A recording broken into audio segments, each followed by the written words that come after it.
তুমি কি কখনো পাহাড় দেখেছো? সমুদ্র দেখেছো? কোনটা তোমার প্রিয়, পাহাড় নাকি সমুদ্র? আমার তো পাহাড় ভীষণ ভীষণ প্রিয়। পাহাড় থেকে যে জলরাশি জলকন্যারা গড়িয়ে পড়ে আর দেখতে সেই দৃশ্যটা আমার কাছে অপরূপ লাগে। আহ, কবে যে আমি সেই পাহাড় দেখতে পাবো। এখন তো বয়স হয়েছে, সেই বয়সে আমি আর কি পাহাড় দেখতে যেতে পারবো?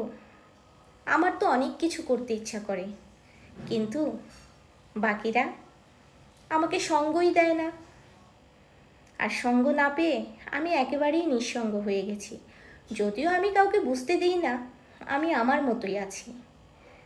তাই এখন আর বায়না করতেও ইচ্ছা করে না, কারণ জীবনসঙ্গীটাই যদি পাত্তা না দেয় তাহলে তো আর কিছু করার নেই।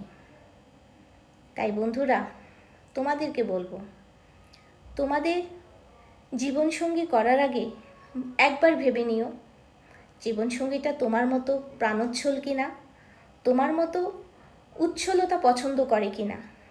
তারপর জীবনসঙ্গী বেছে নিও। বাণীতে আমি।